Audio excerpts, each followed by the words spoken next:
Welcome to Indai's Japanese Grammar. Grammar for today.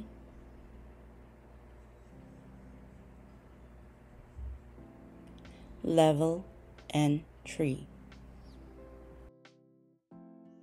まるで何々よ。Hi, conjugation niya po ay まるで noun o kaya naman verb yo.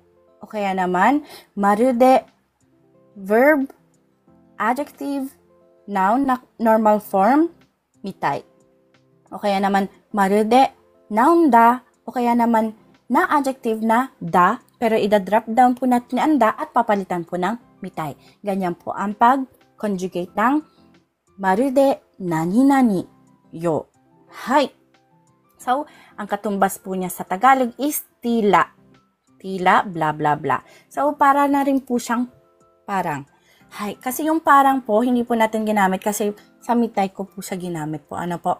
At ang marude, ano po siya bihira po siyang ginagamit dito sa Japan kasi sa kumbaga, pag-express niya po sa Tagalog, tila. Tila na po siya. Di ba po sa mga drama, sa fantasya, tila ang sinasabi. Marude yume ni iru mitai. Tila nasa panaginip ako. Hay, ganyan po yung pag-express niya. So, Nihonko-san, tila panaginip. Hay. So, ang explanation ko po sa marude nani-nani yoda, ginagamit para ipahiwatig na parang tunay ang kaganapan ng isang sitwasyon o bagay. Ano po? Ganyan po siya ginagamit. So, Nikkei-san, yoroshiku onegai shimasu. Kayo po ang magre-recite sa last na example sentence po ng ating grammar. Yoroshiku onegai shimasu. Ano po? Ito lang po yung ita-translate nyo. Dukaposta. Nakalimutan ko. Tama po, nakapasa. Okay na po yan. Nakapasa po, diba? Opo. So, nakapasa. So, ano po yung sunod? Tila panaginip. So, Hi. So, tingnan po natin guys ang kada salita. Gokaku is pasa. Shita, nagawa. So, ibig po sabihin, gokaku shita, naging nakapasa. Marude nani-nani yoda. Tila, blah, blah, blah sa Tagalog. Ano po? Yume no? So, yume is panaginip. Ano po? Hi. So, tila, panaginip. So, pag binuo po yung sentence na yon, magiging, nakapasa! Tila, panaginip! Yun po yung pag-express po nun. Ano po? So, sa Japanese, gokaku shita, marude yume no yoda. Parang nanonood po ako ng teleserye. Tila panaginip. Hay, ganun po siya i-express sa Tagalog. Hay, more on sa mga teleserye, sa drama po siya lumalabas po. Ano po itong salitang ito. Hindi po siya ginagamit sa pangkaraniwang usapan. Meron din gumagamit po, pero bihira. Hay, so go po tayo sa pangalawang example po natin. 彼の日本語はまるで日本人が話しているみたいに聞こえる？はい。彼の日本語は、そう、聞こえる。彼の日本語はまるで日本人が話しているみたいに聞こえる。はい。So, yung まるで日本人が話しているみたい, ano po sa Tagalog po? Hapon. Tila hapon mo kong magsalita. はい。まるで日本人が話しているみたいに。はい。Tila hapon mismo kung magsalita. Hi. So, ita-translate nyo na lang po yung kare no nihongo wa at kikoeru in Japanese. Ano po siya? Yung lalaki, parang hapon na magsalita. Kung parang hapon magsalita. Sa? Sa pandinig. Hi, pwede pong ganyan po yung translation. Hi. Iba-iba po kasi po yung pag-deliver po. Ano po, tama rin po yung nagamit po natin. So, ganito naman po yung pagkakatranslate ko. At titingnan po natin word by word po. Ano po? Kare no, kanyang, ang kanyang, Nihongo wa, Nihongo, marude nani nani mitai, tila, Nihonjin ga, mismong hapon, hanashiteiru, kung magsalita, kikoeru, narinig. Actually, dito sa kikoeru, kasama na po dito po yung kung. Kikoeru, kung. Hay.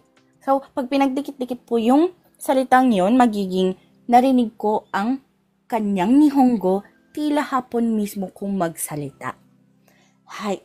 Kare no Nihongo wa marude Nihonjin ga hanashiteiru mitai ni kikoeru.